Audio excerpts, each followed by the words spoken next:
if the South American crops comes up to my current estimates. Higher global demand for soya oil will keep soybean oil prices high. Actually, soybean oil will have to finance a larger part of the crush value, which will be very difficult. We know that if we enter an oil shortage, a vegetable oil shortage, it will be very difficult for soybean oil to solve this, because soybeans is mainly a meal seed. If we have an oil problem, we should solve it with rapeseed, with more than double of an oil content, or sunflower seed. But with soybeans it's difficult. But soybeans is the only oil seed we are going to have in surplus. So we might find a situation in which additional soybean crushings take place to satisfy oil demand, and this may result in more downward pressure in meal and in a very high appreciation of the oil share of the combined product value. These are our forecasts.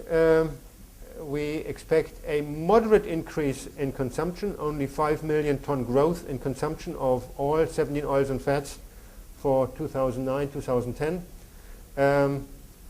Approximately 40% of this growth is likely to be for biofuel, and the rest is mostly for food.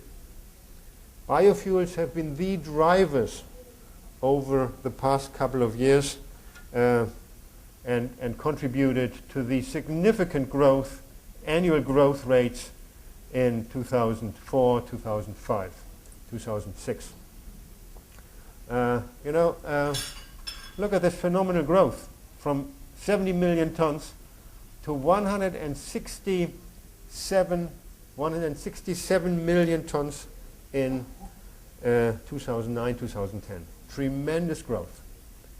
Oil stocks are likely to shrink in absolute volume as well as relative to annual usage.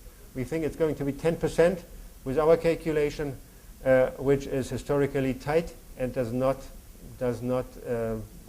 allow any additional production problems.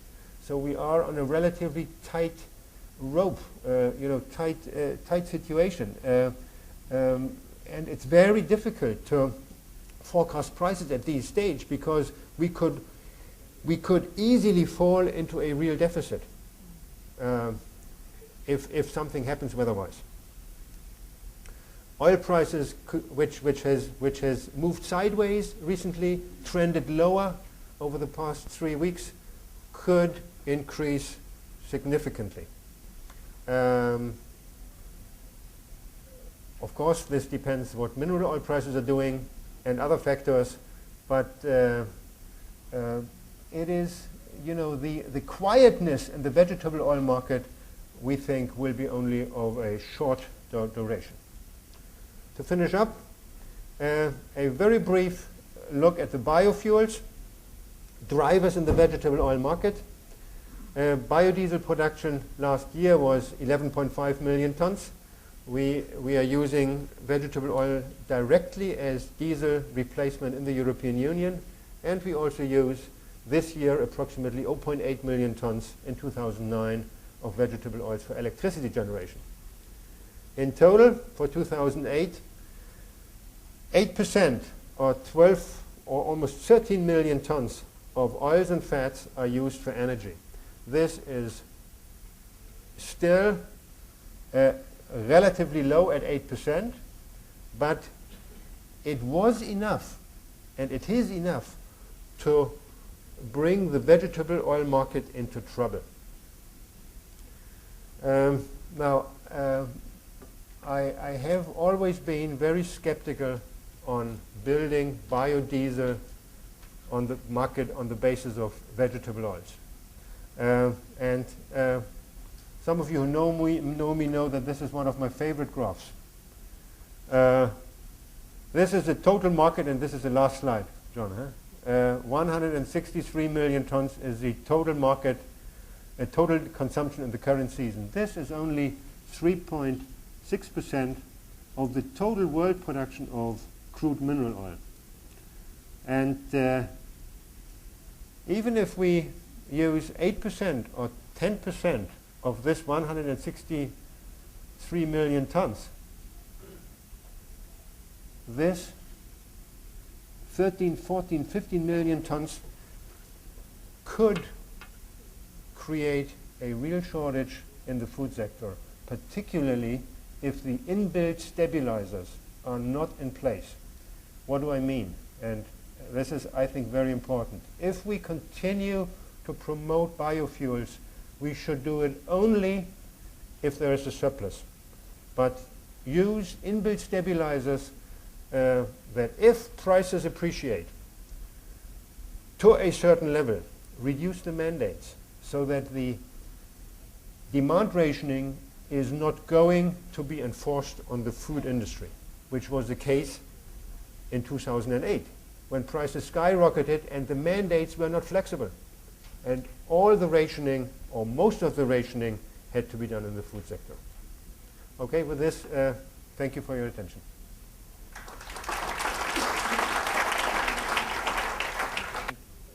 Thank you, Thomas. That was a very interesting presentation. One question that we as a bank face on palm oil is with regards to sustainability and the possible backlash or continued backlash that we're seeing from Europe on palm oil and soybean oil as well. Yep. As an analyst, do you think that this is going to have an impact on your forecast, or do you think that this is just noise to be ignored? No, a very good question. Thank you very much. Sustainable palm oil is being increasingly produced, as you know. And at the moment, there is more sustainable production being produced under the certificates of the round table than the market is buying.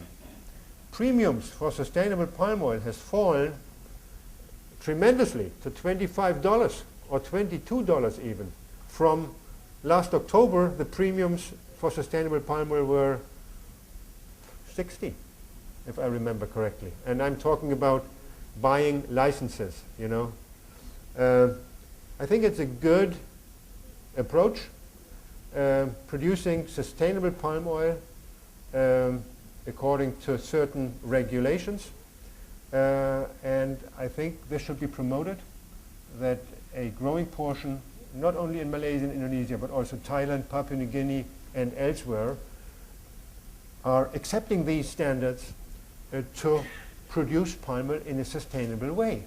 And I think this is a lesson we can learn in Europe with our production, and I guess this is also a lesson which the soybean producers in South America and North America could learn.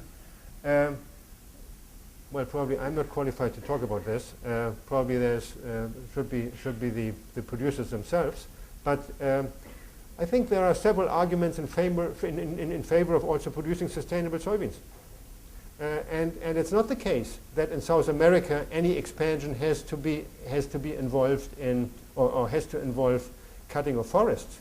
There is a lot of area on which there is no virgin forest in Brazil, also in Indonesia, by the way, where additional expansion can take place. I'm not sure whether I answered your question.